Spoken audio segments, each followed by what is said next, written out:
Tabletopped will start after the following messages.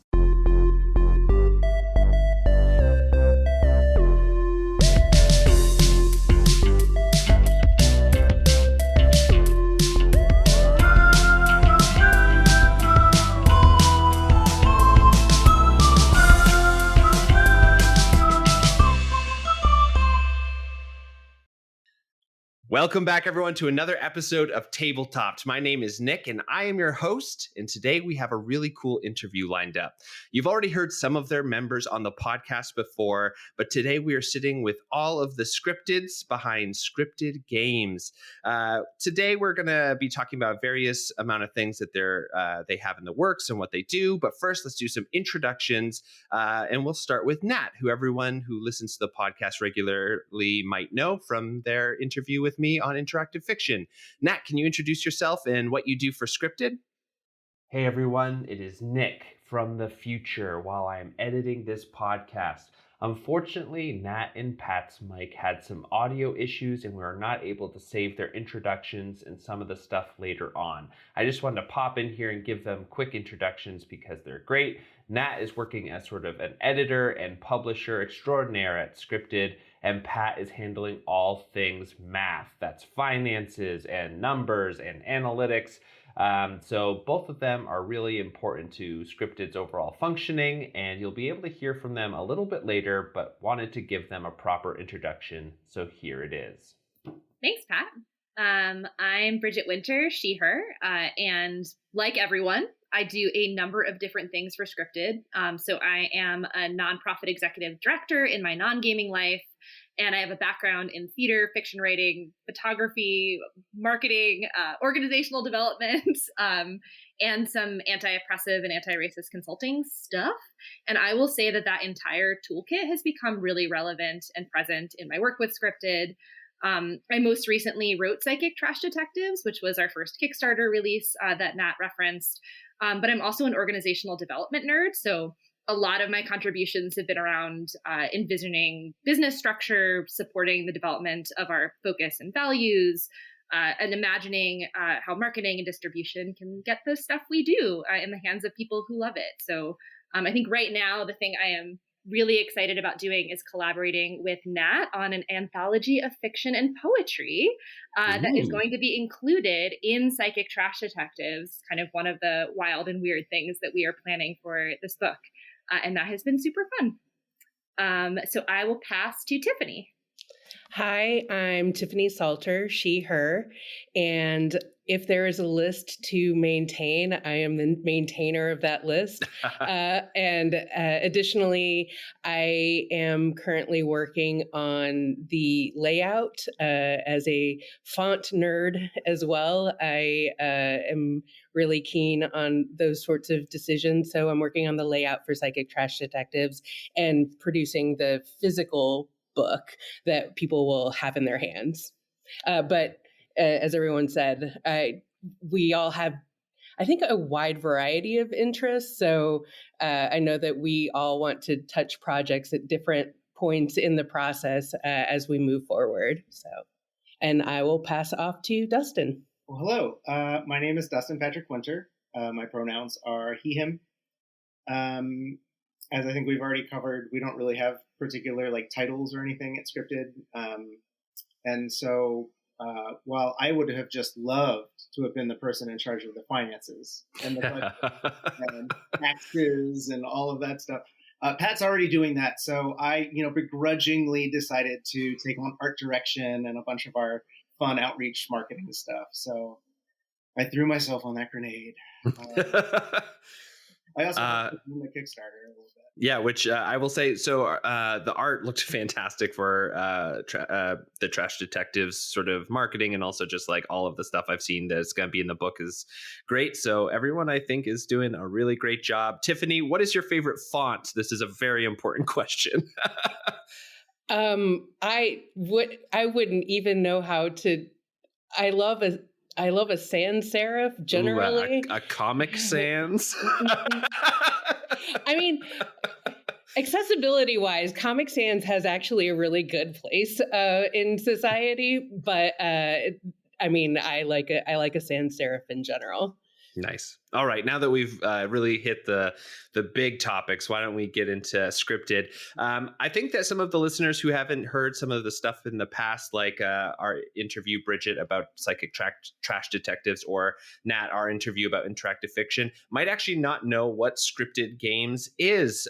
So Tiffany, Dustin, why don't you guys give us your sort of 1 to 2 sentence pitch on what Scripted Games is and does. Scriptid Games is we make storytelling games for people who love books. That's our tag. We all have a vested interest in literature. We all come at that from different kinds of backgrounds, but a lot of us came to this project having been writers, established writers, and we came together as a writing group before we decided we were going to begin publishing games. And so that really has been a good core to our vision of the company. And I'll pass over to Dustin to say more. Yeah, I mean, this whole thing started off as people coming together as a workshop, who just wanted to do something together. We were all really interested in what we were doing creatively, each of us. We ended up taking a long weekend. We rented a cabin up in the Catskill Mountains. And the last night that we were there, after like just a whole weekend of playing a bunch of games and role-playing games and board games, we're out around a bonfire. We're looking up at the stars. And I had taken my little portable speaker and I had put Fleetwood Mac on because you guys are living a cliche in this moment. Oh, I love that. That's amazing. And we just started talking about, the kinds of things, like we would just love to see the kind of games that we wanted to make out in the world. And we said, well, why can't we do that? And from that, just like little seed, we kind of came off of that weekend and we said, okay, well, let's make this a reality. Yeah, this is something that I'm super interested in because when it comes to actual indie presses, there are a few in the TTRPG space, but most commonly people will produce something on their own or in small groups and then sort of either pitch it to a publisher like Evil Hat or something like that, or they'll just release it on their own. So Pat, can you tell me a little bit about like what the idea was behind kind of making a publishing house as well as your projects? Because, Bridget made Psychic Trash Detectives, but from my kind of understanding of Scripted in general is that is just like the first of many things that you guys are planning on releasing. So I kind of want to talk to you guys, the tone, and everyone at some point so far has talked about like the literary bent of Scripted Games. Can you guys kind of tell me what that means? Like what is the thematic thrust that Pat is talking about with like the audience you're trying to give product to, and also the way you are designing and going about creating your games with this like literary bent, but there's also a lot of other stuff mixed in there as well. So let's start with Bridget. Bridget, what does that sort of like thematic Scripted's thematic core mean to you, I guess, as the first designer who came in? Yeah, I think even before getting into what that means to me, I wanted to talk a little bit about sort of how we came together to be on the same page with all of this. But I think that's a really interesting piece of that, and is really important for a group of people who are coming together to do work collaboratively. We were really deliberate and thoughtful about defining this why that you're asking about so that we would be on the same page with it, right? The why and how of our publishing venture. We wanted to be really clear with each other before we did anything about why we were doing this at all, what we valued as game designers, what kinds of games we wanted to create and see in the world. So before we even started talking about which game we were going to be publishing, we started with a mission and values as a framework for deciding what that might be. And our values that we landed on included both what we value in game design, what we think makes games matter, and what kinds of anti-oppressive practices we wanted to deliberately make. part of our collaborative business. So I think that because we did that, it's going to be pretty easy to answer this question because it's really like deeply incorporated into these values that we've articulated.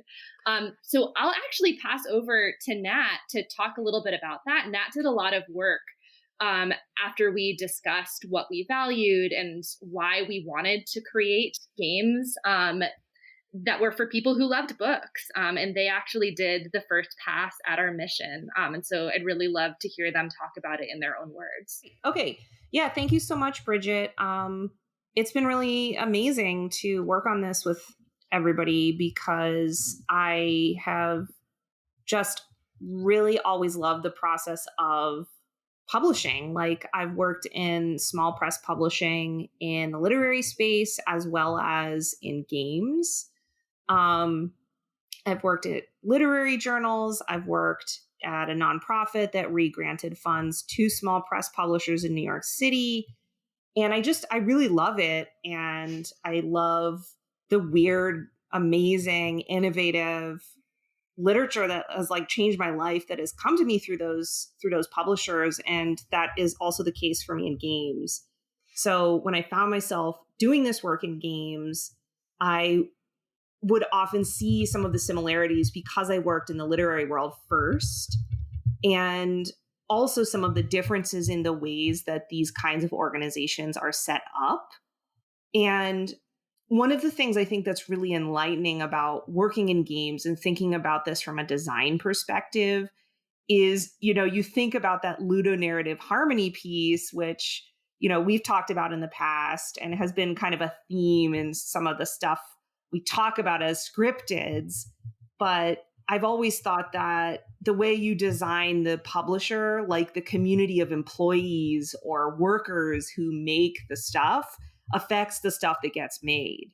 And that's obviously true, but it's non-obvious how to actually carry that out in a way that feels equitable and just, and most importantly to me, actually creative. Yeah.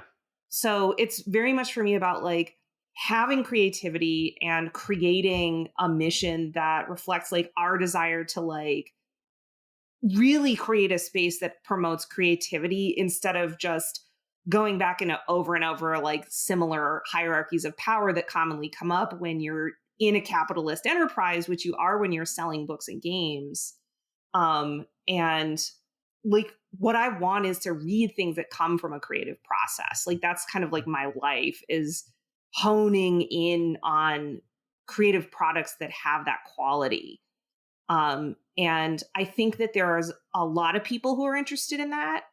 And I think that there's some, like what Patrick was talking about with there being this audience for the work we're doing. I think that folks who are interested in literature and in tabletop who have that overlap are particularly attuned to these ideas and excited about what is coming out of them right now. That's very interesting too. One thing that really kind of sparked when you were talking about that is in my kind of artistic history, coming from a performing arts background, and then like I've been writing, and when I wrote, I had a writing partner, and like having that kind of common place to come together and share your art and really sort of refine it is so important. But there's also such a hard thing in there where every time I've been in a group of a lot of artists, it can be hard to really nail in on what is the thing that we're working on, and not just like an individual's ideas sort of slowly starting to take over the art itself. So I kind of want to talk about to Tiffany and Dustin for a second, as folks who are kind of responsible for the look and feel of certain part of Scryptid's projects. How do you guys manage trying to keep the voice and the art of this communal sort of project alive when you are sort of like, Tiffany, as you sort of lay out all of the games and are really going to be responsible for how people interact with those manuals by how they are shown to people. And then Dustin, you are kind of the public face in a lot of ways, where the art and the design for the marketing and the different art designs and the projects, like that is going to be sometimes what people first see from Scryptid. So how do you guys balance having your visions and bringing those out while still kind of balancing the communal vision that you guys discussed on that starry night in the Catskills? That's a really good question. I mean, I think that honestly, the like constant communication really helps, because everyone sort of has, input into these things, right? We make a conscious effort, with Psychic Trash Detectives to make sure that, Bridget's voice is coming through, and, I consult her on the art direction, right? So, I'm making sure that, and soliciting her for input to make sure that, her vision is being realized as much as how I'm imagining what she's writing about is being communicated to artists and interpreted, right? Yeah, I mean, I think it's communicating with each other. It's keeping everyone, tuned in to what's going on. And I think it also really just helps that we did have a lot of work that we put up front with figuring out why we were doing what we were doing, how we were going to do it, what our process was going to be. We knew that we were going to have things to figure out.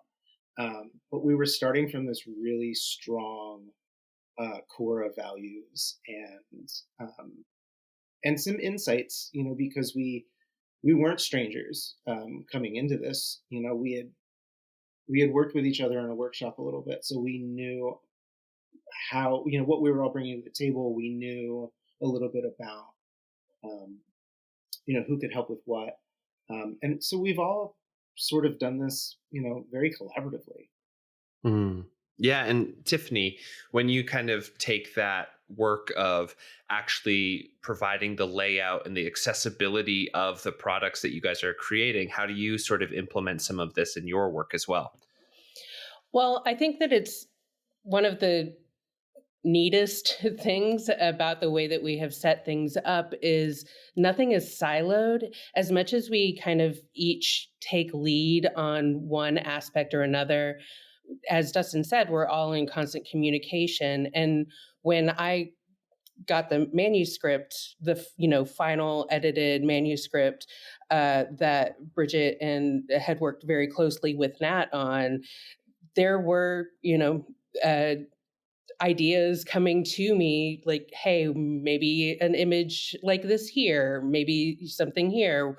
What about a call out box here? And with the idea of thinking about it, because Nat and Patrick in particular have done a lot of thinking in their past projects about how do you get information not just in front of people, but in front of people in a way that they can guide themselves through like how can you clearly and efficiently make all information available in a way that makes sense and can get people to play your game as fast as possible. And so Nat had really worked with Bridget in the editing process to think about not only organization, but also like the visual organization to a certain extent. And I come in and add the next layer, but the communication has already started. I'm not the person always asking questions back. There's information, coming the other way as well. Yeah, Bridget, when you said in your intro that you sort of have a background in organization building and anti-oppressive practices as well, when I assume that you had a chance to kind of marshal those skills when kind of forming Scryptid all together. How did you go about making this sort of a collectivist platform rather than a more authoritarian one, as most corporations and LLCs and things are set up very hierarchically? How did you go about trying to make it a little bit less of that and more of what Scryptid really seems to want to be, which is a communitarian collaborative? So I would say deliberately and with structure, which is probably not what you would expect. So hierarchy, I deeply believe, is not necessarily bad. I think that hierarchy is a problem when it reinforces oppressive norms that exist in our world, and when it's unexamined.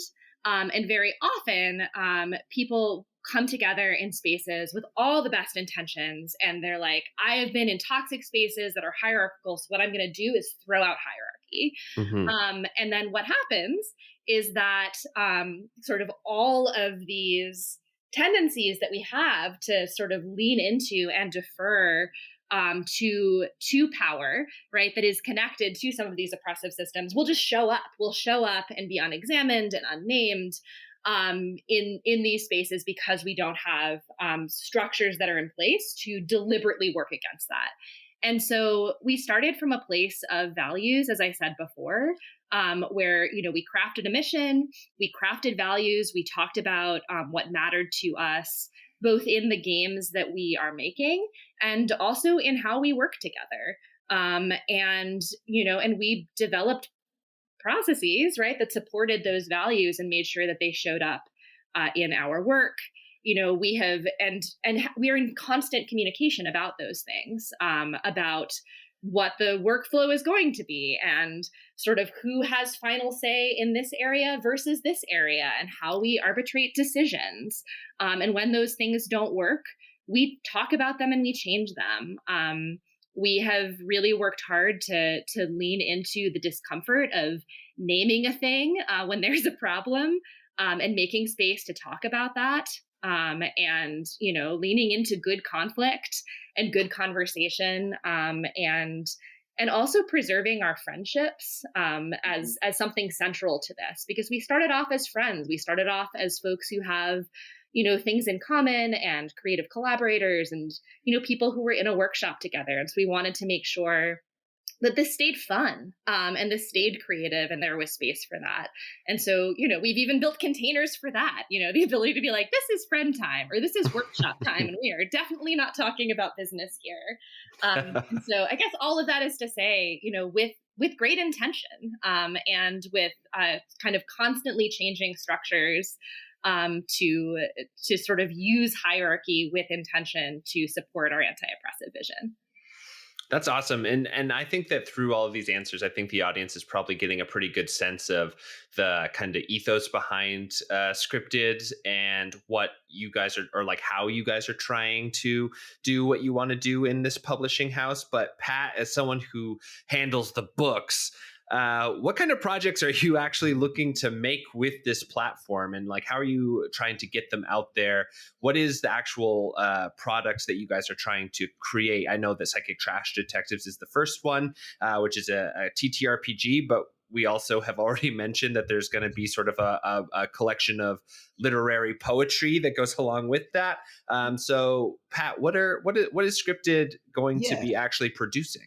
Yeah, so I think I'm going to use Psychic Trash Detectives as a great model of the sort of thing that we're trying to make. And so what's neat about Psychic Trash Detectives is we wanted to make this really fun, interesting, and kind of non-traditionally mechanicked TTRPG where people do weird stuff like play with actual trash to play the game. And using a lot of ephemera like torn up magazines or something to actually engage in kind of writing and creative acts that are somewhat similar to the kind of writing and creative acts that we engaged in making the game. So the first layer of it is we want to make these games that have a level of creativity in them such that they begin to resemble kind of narrative storytelling and writing practices that we would use to make the game in the first place. That's kind of one level of what we mean by kind of a literary game. Mm-hmm. The second thing is our friends liked it enough that all of them who are writers and poets were really into it. And we said, well, what would be really fun is to include in the game, every TTRPG has a layer of sort of mechanics, which are kind of the rules for playing the game. But those mechanics exist in this larger lore of the world that they're embedded in. So you have to kind of tell a story about what kind of, what's the vibe? Who are the trash animals? What do they do?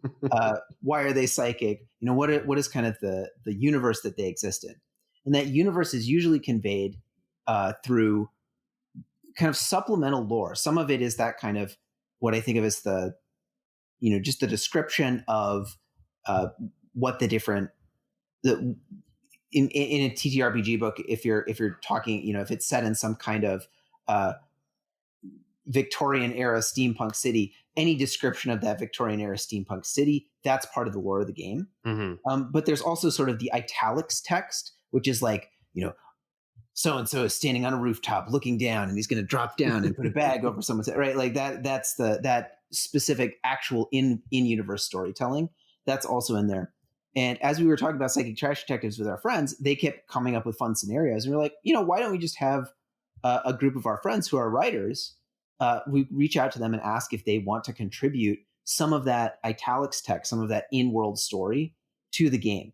And the cool thing that did with the Psychic Trash Detectives book is it made it simultaneously a game book that has the mechanics, it has that active creativity that you can engage in, and also sort of a literary anthology where the lore of the game, which you would get in any kind of TTRPG game, is actually written by this larger universe of writers and contributors who are just geeked out over the game and enjoyed it a lot and wanted to put their own story write their own story set in this world.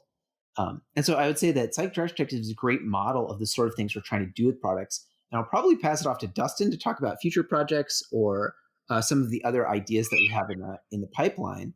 But these, the basic idea there is like we want to have a core TTRPG, but then we also want to kind of supplement it with this creative work that comes from people who play that RPG and writers who engage with that RPG and love the storytelling of it enough that they actually want to set something kind of in that universe and play a little bit with the world of the RPG. Kind of creating art to inspire art sort of idea. A machine for making art. TTRPGs are a machine for making art. Speaking of a machine for making art, let's head to what pays the bills, some advertisements, and then we'll get back to talk with Dustin about what may be coming next from Scryptid. So we will see you right after these messages. All right, guys. What do we want to talk about for the commercial? Maybe the hot dog is a sandwich kind of a thing? No, that's stupid, man. Everyone knows a hot dog is not a sandwich. All right. What do you want to do then? Let's talk about what everybody wants to talk about. UFOs. So my toilet Mike Tyson was telling me the other day that you can survive a zombie apocalypse in a PetSmart. Dude, are you okay? Yeah, what was that? I'm sorry. I don't even know what's happening right now. I've been listening to our podcast a lot recently, and it's a ton. What's going on? All right, I'm just going to make this easy. Hey, y'all, we are the hosts of Master and Debaters, the podcast that debates all of life's silly questions. Join us every week as we present our hardest opinions on the softest topics. I'm Puck, and football is the worst sport. I'm Alex, and a hot dog is absolutely a sandwich. I'm Spencer, and the Beatles suck. This is Master and Debaters. Find us wherever you get podcasts, and as always, stay mad.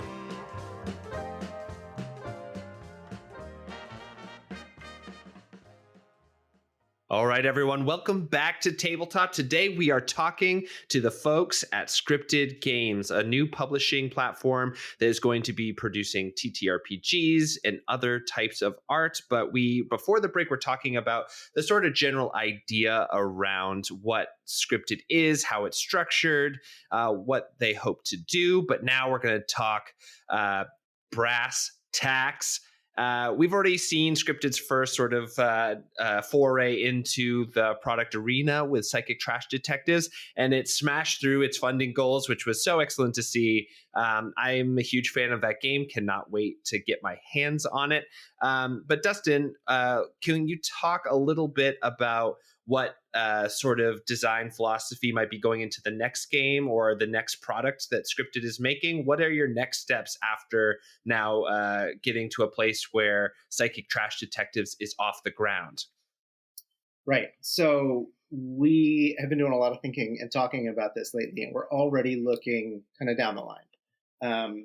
The great start that we had with Psychic Trash Detectives gave us, the opportunity to say, okay, this is great. What's next? And we're still going to be doing some things with Psychic Trash Detectives. I think we're going to, plan to have some launch events in the future. And I mean, it was like a really great project to start off working on because, I think it kind of got us outside of what might be thought as the traditional trappings of role-playing games. Like Psychic Trash Detectives, it uses no dice. Like it uses trash instead. And so that gets back to like the ludonarrative harmony thing, which I really latched onto, right? It became like in talking with Nat about this stuff, it became like one of my favorite catchwords. Yeah. Yeah. It's, I was in my kind of talk with Bridget when bringing Bridget onto the podcast to talk about Psychic Trash Detectives when she dropped that term in the email chain. And I was like, holy shit, we're talking to some professionals over here. So, we have plans to, publish games that, we've all been working on. The next one that we have is very near and dear to my heart because it's a game that I'm writing. It's called Against the Gloom. That one's going to be probably slightly crunchier than this one. It's probably going to be mechanically a little bit closer to a little bit more, slightly more traditional role-playing game. You're going to be rolling some dice, thinking like Forged in the Dark, Blades in the Dark. But it's still going to have like the spirit of the kind of games that we want to create.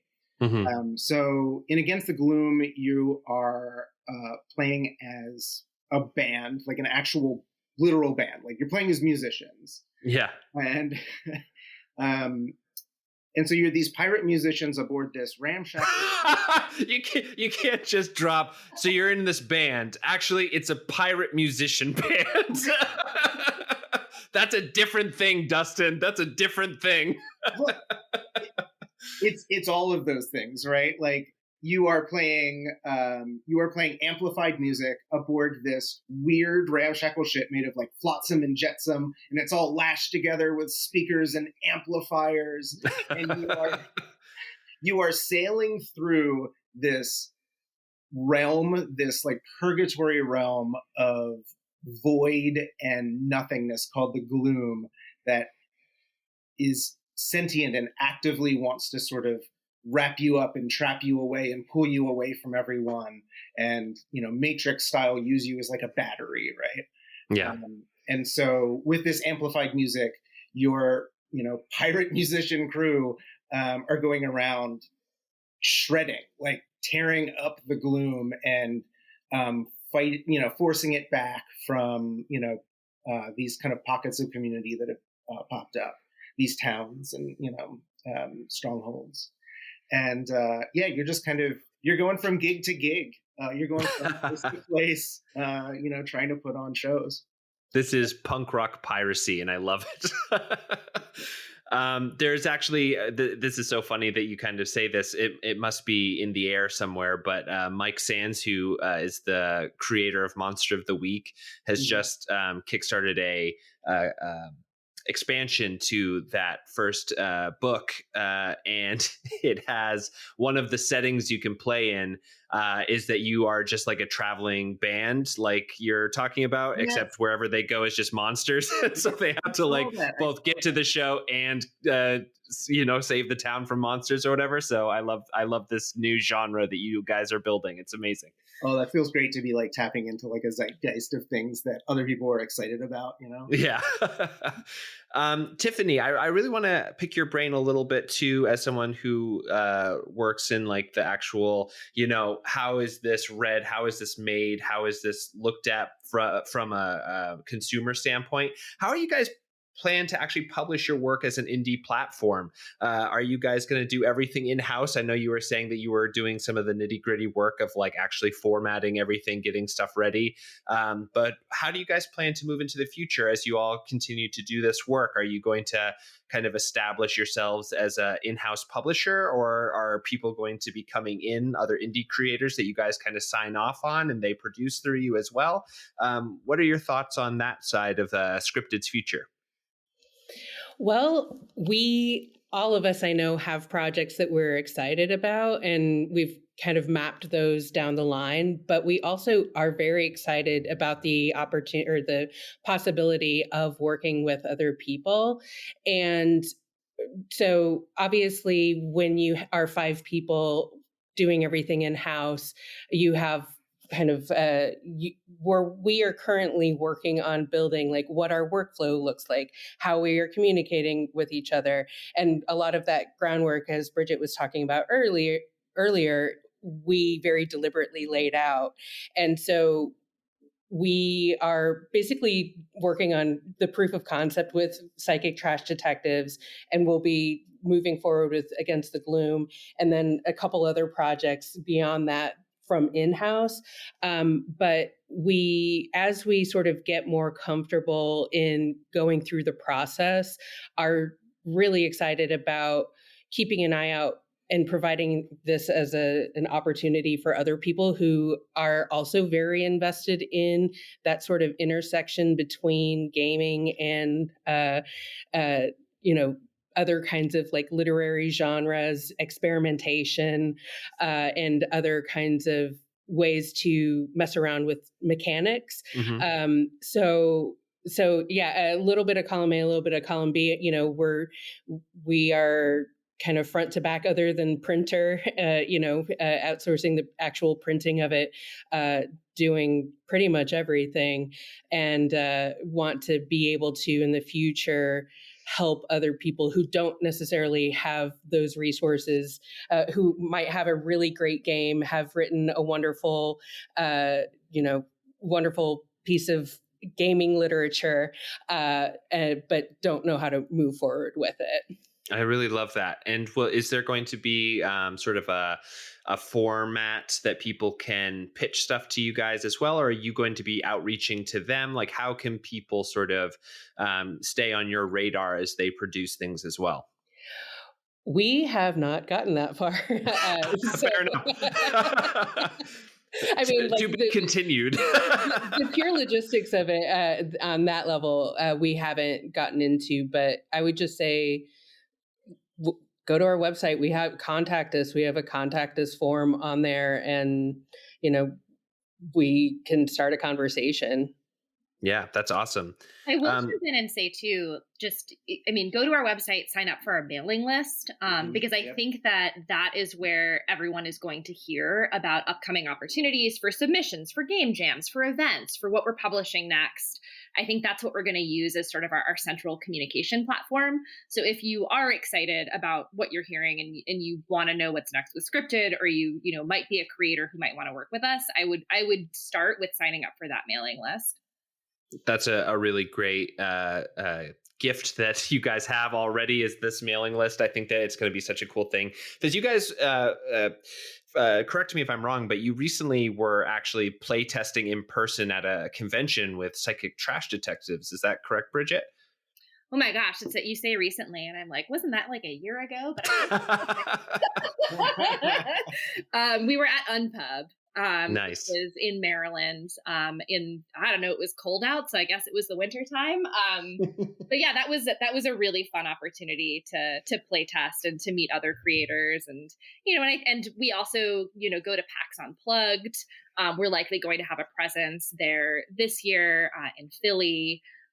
We just got back.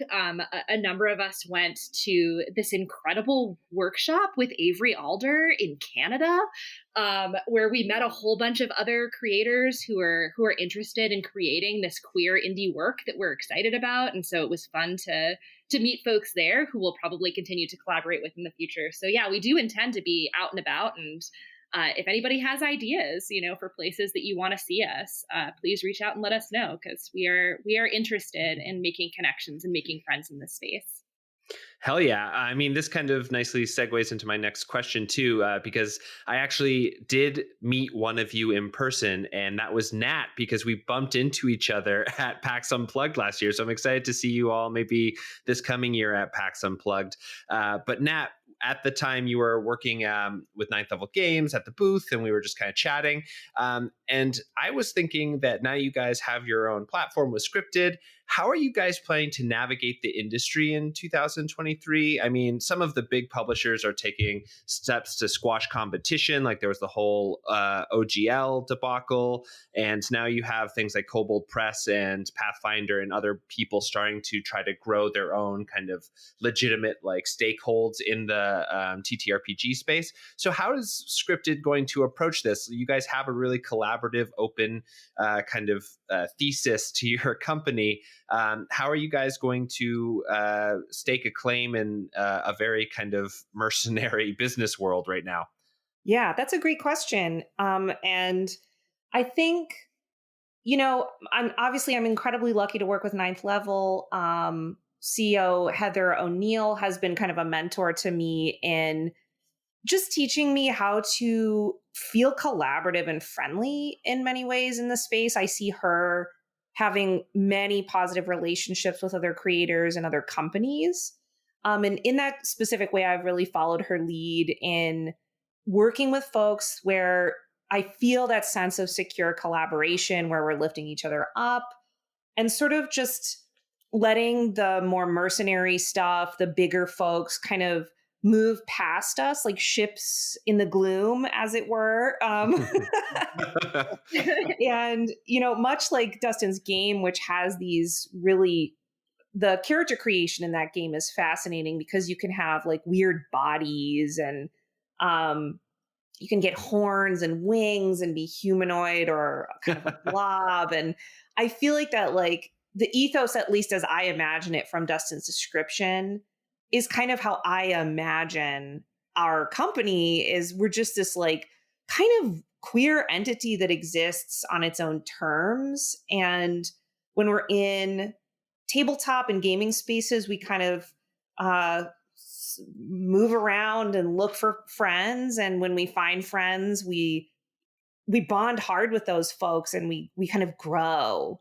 And because we formed as a collective and, of course, a lot of this is happening as volunteer work right now.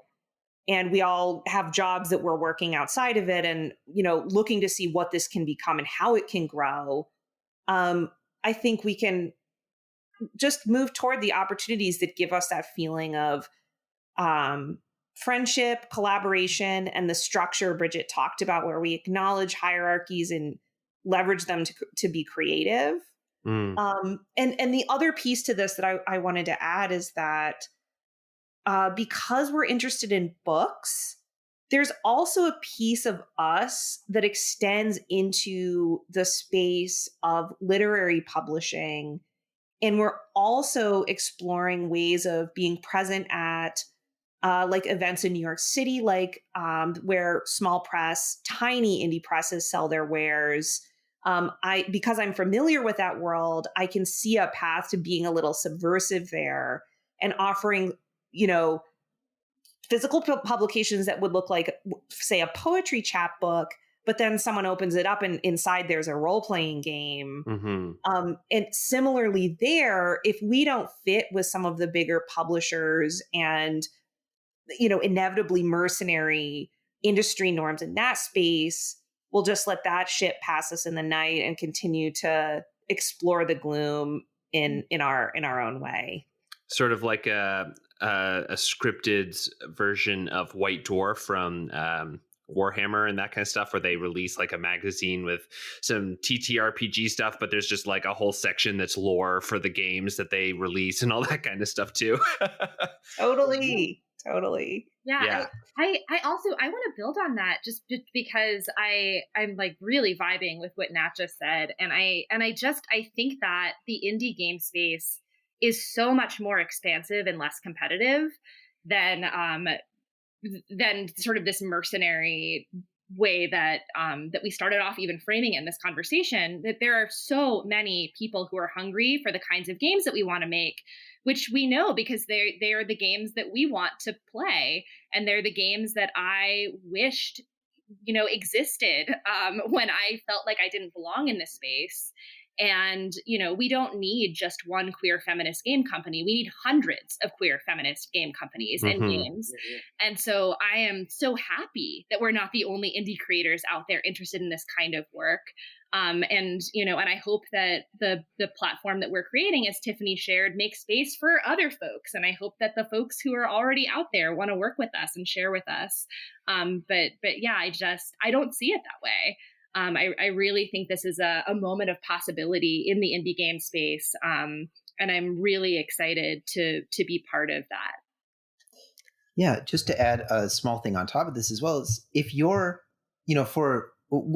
as Bridget says, we're small and we're growing and we're very happy to be in a space with lots of other people. And that's different if you are a huge company like Hasbro, where your major business model is leveraging this existing IP that you have. And so the more that you can kind of freeze other people out and win that market, the better it is for you.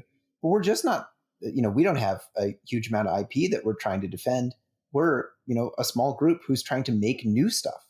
Yeah. And so if you're in the business of making new stuff, it's actually really easy to grow and to reach people, because there are a lot of people who are just interested in seeing your stuff, and they don't need it to be compatible with some, prior existing, IP portfolio. That's not really what people usually don't play games on the basis of, like, wow, this is really compatible with this previous IP portfolio. That's what I'm into. Yeah.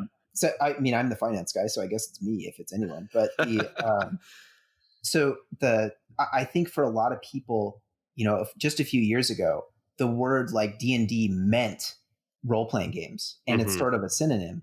And for a lot of people just getting into the hobby, that's still kind of true.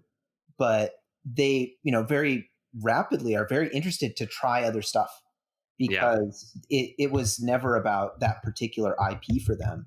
And so I kind of don't envy these big companies who are in this position of like having to hold on to all this stuff. I'd much rather be in our shoes, where it's just, hey, we write the next game and people like it. Yeah, it must be really freeing to be in a space where you're in a generative mode, rather than like a place where you have done the generation and now you're just trying to like stomp out all of the other stuff that might be popping up. And maybe this is to the credit of Dustin coming up for this idea, but all I could imagine while you guys were talking about this is sort of like this huge pirate ship made of like amps, and like the captain being like, "Yar, turn it down, let the Hasbro pass." Like, we be following our joy. One thing I want to do before we go, because I think that we've really hit a lot of the major things that I really want to get people to know about Scryptid, your company ethos, what kind of things that you guys are really looking to generate, how people can get involved. Now I kind of am just like really fascinated. You all said that you had projects that you were really into, and that you're going to be sort of shifting roles to make all of these happen. Can we get a little insight into the future beyond even Dustin's game? We know that Bridget had Psychic Trash Detectives. Dustin has the pirate musician game that is coming out soon, or will be being worked on soon. Tiffany, Nat, and Pat, what kind of stuff is brewing in your brains that might be coming out of Scryptid eventually? Okay, so I have been working for a while on a game that basically asks the question, what if Alice wasn't in Wonderland to call it weird? And I have worked through several versions of mechanics, and I think kind of landed on one or a series of choose your own adventure kind of booklets that are role-playing prompts that take you to, based on the outcome of your role playing and decisions, you kind of branch off to the next path. Basically, kind of interactive fiction, but in bound form. So that's a couple years out. So I've done a lot of thinking about it, a lot of writing about it, and there's still a lot more to go. But that is what has been noodling around, and then just a ton of tiny little like mini RPGs, that. I'm the person in the group who will latch on to something random that somebody says and just make a game out of it. Yeah, right. So coming soon to our itch page, for sure, a lot of tiny dumb games, but the big one is the reimagining of Alice in Wonderland. Yeah. Also, Tiffany, have you Oh, sorry, Dustin, go ahead. Oh, I was just going to say, Tiffany, what was the name that they gave you at the workshop? Was Radical Commitment? Oh yeah, just radical. I'm radically committed to the bit. I love that. Yeah. As someone who operates in improv circles, you will be welcomed there. But also, Tiffany, have you ever played or seen? You can find them in a lot of bookstores, I find, but they're called. The one I played was called like Defeating the Evil Power Master. And it's all based on like 80s pulp fiction by this specific writer. And they turned it into a TTRPG where it's like kind of a card game where you're unlocking cards as you go, but it's all choose your own adventure with some dice thrown in. And I think that you would really enjoy it if that's your jam. Into it. I will check it out. All right, everyone, thank you so much for coming on and talking a little bit about this really cool publishing house that you've made. I've really always enjoyed my talks with all of you and all of the games that you guys have been creating, and even the ideas that I was able to weasel out of you. I think that all of them sound really amazing, and I think will really diversify the TTRPG landscape. I once talked with a designer called Fern Milton, who was talking about how in the tabletop, like the board game space, there's a whole bunch of micro genres, and you can basically pick your game and have like the exact experience you're looking for by finding a game that really, gets your creativity flowing. And that's not so much the case in TTRPGs, because we have these kind of monoliths that everyone tries to jam their square pegs into round holes through. So I'm really excited to see what kind of stuff you guys get up to. I'm really excited about the future of Scryptid. But before we kind of sign off, I want to just kind of talk a little bit again about how people can get involved with Scryptid, where people can find all of you, and if there's anything currently that you would like to promote that's happening in the Scryptid universe. Why don't we start with Bridget, and we can kind of pass it around? Yeah, absolutely. Yeah, I mean, as I said, signing up for our mailing list is probably the best way to ensure that you get the latest news on what's happening with Scryptid Games. So our website is scryptidgames.com.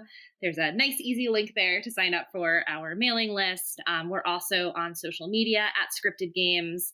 And, we have a semi-active presence there, but I think we do post some fun stuff. So I would encourage you to follow us there. Really good trash animal memes. Yes, Dustin has his official title is Meme Lord. And so he has been cultivating. Throw that on a business card. Some incredible memes on our social. So please check that out. And I think that the thing that I really wanted to make an ask of right now, because we're really interested in getting the games that we have already made in the hands of as many people as possible who love them, is if there's anybody out there who is connected to or works with game stores and like bookstores, right? Indie bookstores who would be interested potentially in selling these games, would really love to hear from you too, because we're doing a lot of this distribution ourselves, and we would really love to make some new connections. And so if you're listening to this and your response is, oh, hell yes, those are the games I want to see in the world, these games are for you. So please help us reach other people like you. So that would be my ask and my announcement. That's awesome. Is there any other socials that people want to, I'm assuming it's Instagram, Twitter, Facebook, all of that kind of stuff at Scryptid Games? Yep, that is it. Amazing. And yeah, again, if signing up for that newsletter sounds like a really great starting place to get involved. Like you said, I'm really interested to see what comes out of just like the community that you guys create. I think it's going to be a really interesting thing. But is there anything else you want to promote? I know Psychic Trash Detectives has gone out of the crowdfunding stage and is now in sort of like a pre-order sort of end development stage. So is there anything going on there that people should know about? Yeah, they can pre-order. I think we decided through the end of June. We're going to be going to printer at beginning of July to fulfill in August. So there's still, I guess 24 days yet that they can pre-order. And we've got the game on there. We've got stickers of the amazing art by A.V. Erie, who is our artist for the book, and couple of other little things. You know, we have if you want a beautiful possum that says Psychic Trash Detectives on a mug, you can also do that. So, so there's all sorts of opportunities to brand yourself with our wares. But the book, the pre-order is through the end of this month. And can people sign up for that pre-order on the website, or where can they find that?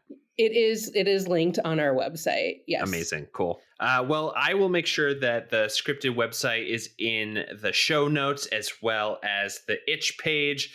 And I'll try to throw the socials in there as well for folks who are listening who want to take a look at some of the stuff that we were just talking about. Let me just say thanks to all of you Scryptids coming on and talking about everything. I can't wait to have you back on sometime to talk about the next big thing from Scryptid. Thank you so much.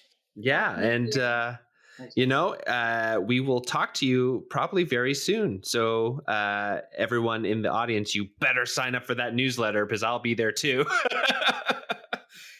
All right, everyone. Tabletop is a member of the Helios Network, and we are proud to be so. It is a network of folks who are making podcasts by regular people for regular people.